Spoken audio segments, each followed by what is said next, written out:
Here is a brown ink by Colorverse Coffee Break. Let's jump straight to the end with my opinion on this ink. The paper I'm using here is a Maruman Mnemosyne Notebook. I take my coffee black, so this doesn't look like coffee to me, but I'm not going to hold that against them in the tone because I do know that so many people put those other disgusting additives into their coffee. Ugh. The tone from this is very nice. All of them. So yes, there is tone variation by nib, and it does shade very nicely, especially on the fountain pen friendly papers. I have to say, while it doesn't shade the way that some of my favorite browns shade, when in the right situation, so the right pen and paper, it is absolutely gorgeous to look at. And it just means that for me, this is an ink that I have to pay attention to my pen and paper. This is well done, well marketed, and a well-behaving ink. But I do like using brown, so I do know that I'm a bit biased in that, you know, maybe I like too many browns, but this one, absolutely beautiful, really. The pen for today is a Cross Bailey. All of the writing samples are done with a Platinum 3776 with a soft fine nib which writes rather dry, a Hero 7035 with a fine nib that writes wet, a Visconti Van Gogh with a medium nib and an average flow, a Lamy Safari with a broad nib that writes average. Now that we know my opinion on this ink, let's take a look at the first writing sample done on Clairfontaine. Looking at the soft fine nib, we see that we get a nice light brown. It does not feather, it does not spread. It does offer little moments of shading throughout where you see nice lighter tones and darker tones. Look at the word Gandalf, or I should say the name Gandalf, or but. You definitely see lighter and darker tones throughout all of it. It is really a nice brown here, a nice light brown in this case.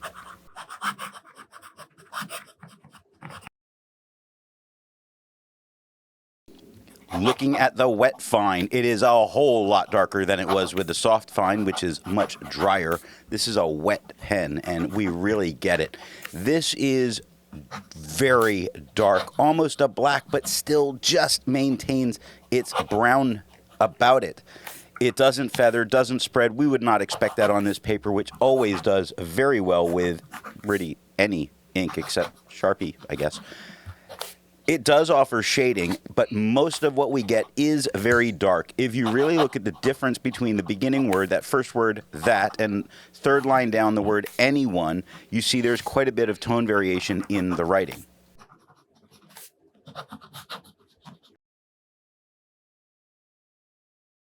Looking at the medium nib, it is quite a bit darker than we had with the soft fine, quite a bit lighter than we had with the wet fine. Great mid-brown tone here the whole way through. It does not feather. It does not spread. It does shade like a champ. When it shades, it goes from a nice darker brown to almost black. You see it in the word adventures. You see it in the word folk. You see it in the word have. This looks amazing from this medium nib.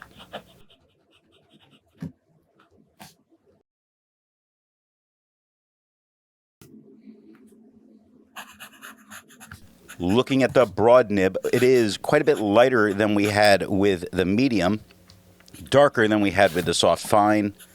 It does not feather. It does not spread. It does shade, not as well as it did from the medium. You see the shading come up in the word think, and there you see it going really a lot of kind of lighter tones to mid-tones. We don't see a lot of the very dark that we had with the medium. I kind of wish that we did have that, but perhaps a wetter broad would be a great option.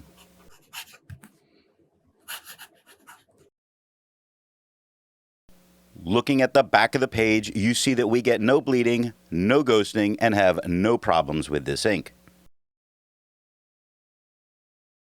Like most inks, this one comes in a bottle.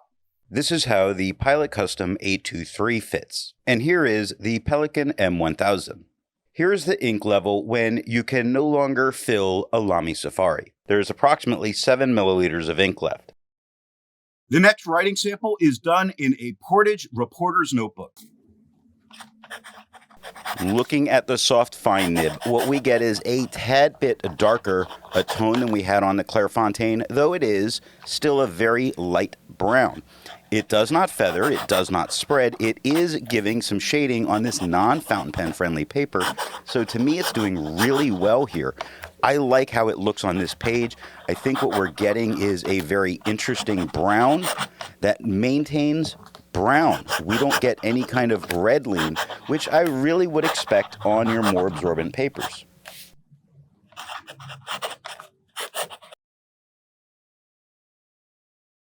Looking at the medium nib, it is a whole lot darker than it was with the soft fine. Not as dark as we had on the Clairfontaine, though it is just a little lighter. Not as dark, just a little lighter. It's beautiful, really, to look at.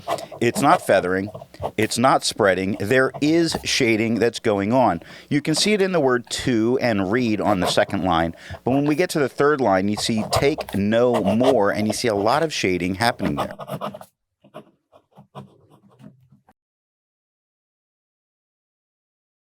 Looking at the medium nib, it is lighter than we had with the wet fine. It is also lighter than we had on the Clairfontaine, but only a little bit lighter than the Clairfontaine. It's not feathering.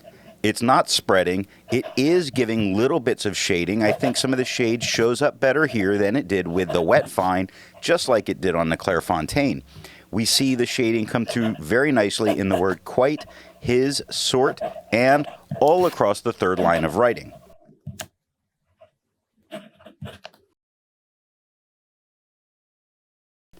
Looking at the broad nib, it is lighter than we had with the medium. It is just a tad bit lighter. Again, this whole paper's done that than it was on the Clairfontaine. We get no feathering, we get no spread, we get little bits of shading. And anytime I get shading on the non-fountain pen friendly papers, it's always a really good thing. I have to say that for reporter notebooks, this is probably one of my favorite ones because of its cost and how it comes in. And we're going to see over the next couple of years here that it does very well with fountain pen ink.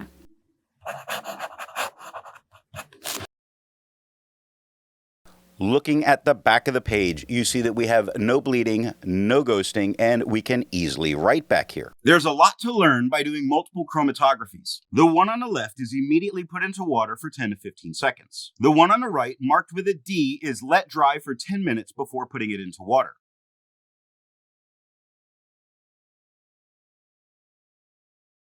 The next writing sample is done on a national brand Steno notebook.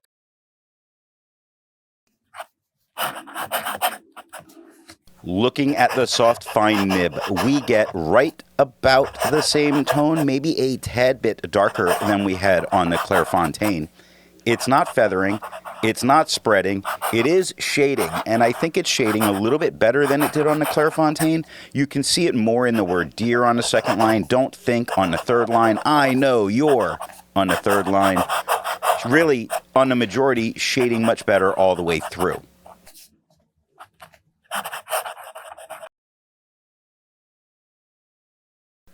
Looking at the wet fine nib, it is a little bit darker than it was on the Clairfontaine, a whole lot darker than it was with the soft fine on this paper.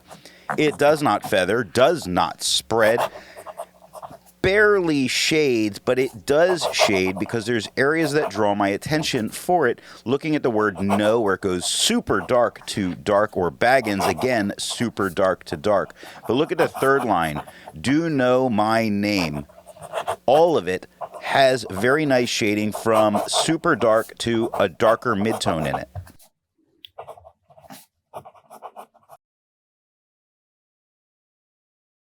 Looking at the medium nib, it is quite a bit lighter than it was with the wet fine. It is a little bit lighter than it was on the Clairfontaine. It is not feathering. It is not spreading.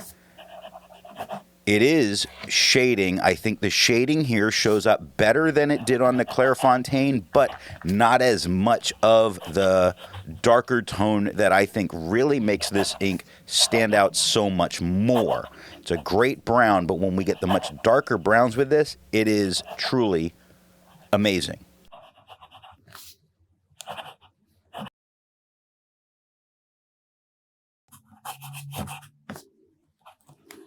Looking at the broad nib, we get a tone that's a little lighter than we had on the medium, a little lighter than we had on the Clairfontaine. No feather, no spread. It is shading, and when it is shading, it's doing it rather gently. Look at that first word, by. You do see some nice mid and lighter tones. Belladonna, you see a little bit of fluctuation through the name, especially in the Donna part. When it does give some of the much darker areas, it's really something very short, like an exclamation point.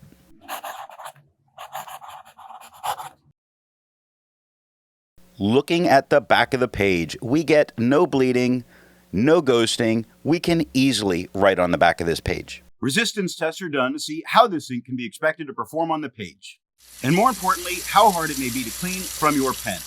The smear is allowed to dry for 3 days before testing it. The highlighter is on the top left, pen flush is on the top right, 1/3 bleach solution is on the bottom left, and water is on the bottom right.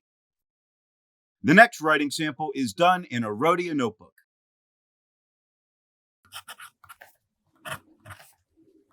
Looking at the soft fine nib, it is a bit adjusted in the tone that we're seeing because the yellow tone of the paper is giving the ink a kind of red leaning brown to it. Now, it's not feathering, it's not spreading, it is shading very well. You really see it well in the word hobbit, in the word anything. So it does shade very well, and I think it looks good doing it. It's just that the tone of the paper has adjusted the color of the ink enough. I see some red coming through.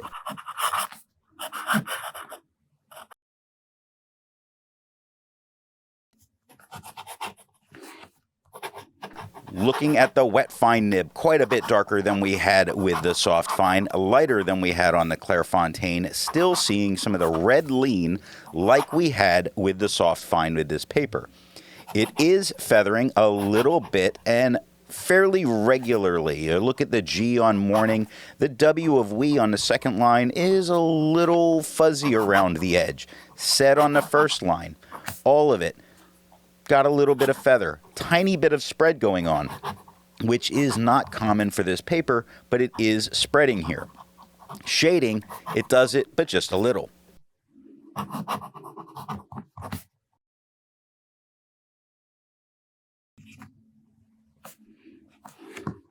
Looking at the medium nib, it is lighter than we had on the wet fine. It is quite a bit lighter than it was on the Clairfontaine. It is looking much more like a red here because of the tone that's going down here. Very red leaning brown in this case with this paper. It does feather a tiny bit. I think the tiny bit is very manageable that we're seeing. There is the slightest bit of spread, but that's only because I'm looking at it right next to the Clairfontaine.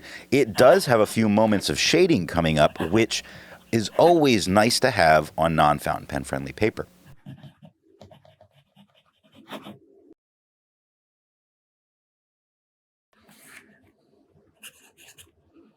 Looking at the broad nib, it is right about the same tone that we had with the medium. It does feather a little more than the medium. I do think it's manageable, but you see feathering in the G of morning, the R of for, the word that on the second line. So it is there a little bit.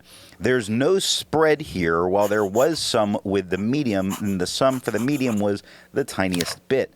There is shading coming through. Now, while the word did have feathering, 4 on the top line starts lighter and gets darker. So it does shade even with this yellow tone paper.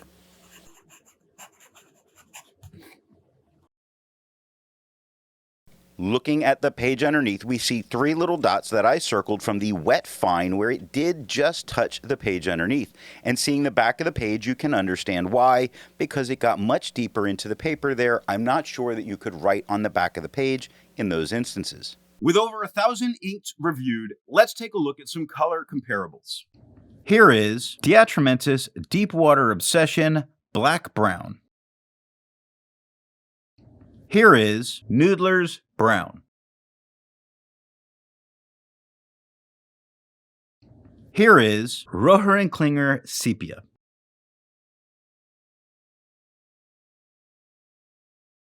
Here is Schaefer Brown. The next writing sample is done in a composition lab notebook.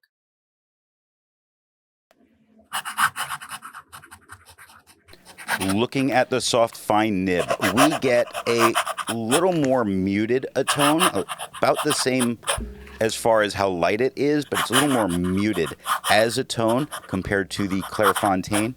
It does not feather, does not spread, does have little bits of shading really coming out. You see it in not and the and wandering. No shading in Wizard, but that and Gave, yes, they do have shading. So considering this paper, I don't know for holding up to shading well, this ink is doing incredibly well on it.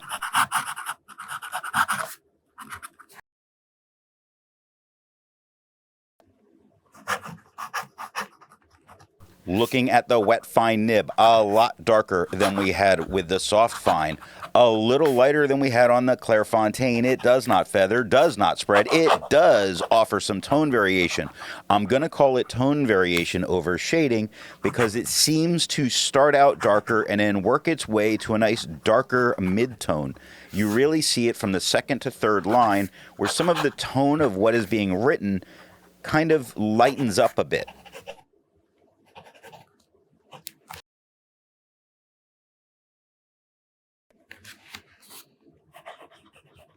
Looking at the medium nib, it is lighter than we had with the medium, though right about the same tone that we ended on the wet fine. I think I called it a medium a second ago, but it's about the same tone that we ended with the wet fine. Quite a bit lighter than we had on the Clairfontaine. Not feathering, not spreading, is giving little bits of shading, as in you get a letter per word, about as if the pen was actually saying, okay, that was your darker letter. Now we're back to mid-tone.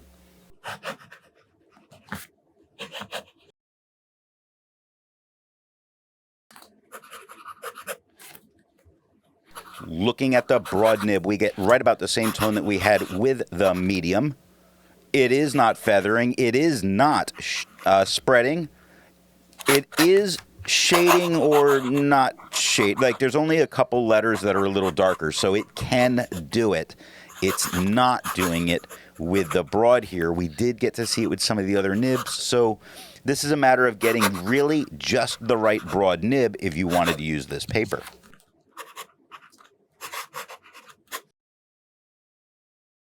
Looking at the back of the page, you can see that there's really no ghosting, nothing bled through touching the page underneath. These composition lab notebooks are fantastic. While it's nice to see inks in the same color family, I prefer to find an ink that complements this color on the page. Here is a pink ink by Krishna Bohemia. Here is a green ink by Califolio Vert. Here is an orange ink by Pilot Fuyugaku Winter Persimmon. Here is a blue-black ink by Califolio Bosphore. The last writing sample is done on 20-pound copy paper. Looking at the soft fine nib, it is right about the same tone that we had on the Clairfontaine, which is a shocker to me here. Now it does feather and it does spread. Both of those you should really be expecting using this paper. It does shade, which is always a pleasant surprise when dealing with copy paper. You see the shading in the twilight, but where it shades, it also feathers. And when it comes to cheaper paper, shading makes me worry about things like bleeding.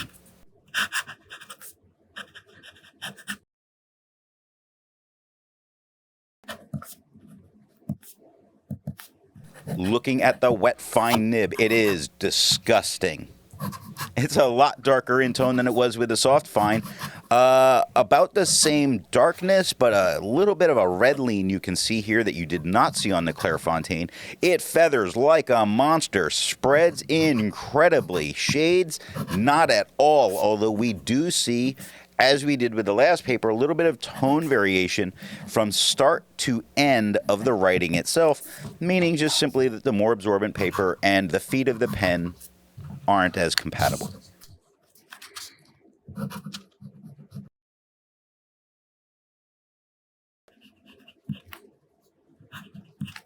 Looking at the medium nib, it is a little lighter than we had with the wet fine, quite a bit lighter than it was on the Clairfontaine. It does feather, nowhere near as bad as it did with the wet fine. It does spread quite a bit, really, when you look at it next to a medium on Clairfontaine, but I think you could probably live with this in most writing situations. I don't think it's the end of the world. It does not shade. It's a very flat tone that's there, and it is not really a pleasing brown in this tone.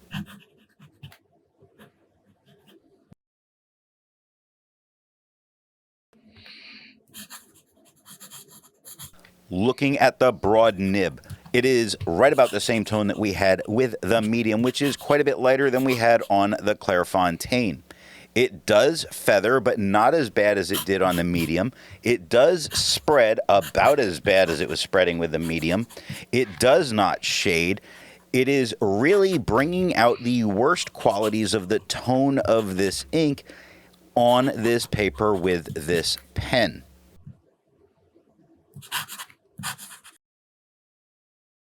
Looking at the page underneath, you see tons of spots that have been circled because it bled through and dotted the page underneath a lot. And seeing the back of the page, you completely understand why, with the amount of extreme ghosting and how deep the ink was getting into the paper. There's no writing back here. So what nib and pen do I recommend using for this ink? The paper I'm using here is yellow Rhodia paper. On fountain pen paper, a wet medium or wet fine puts down a great dark brown to black with shading. And to me, there is no other choice than the wet fine or the wet medium. But on non-fountain pen paper, the tone looks great most of the time, but I would use a dry pen if you're using non-fountain pen friendly paper.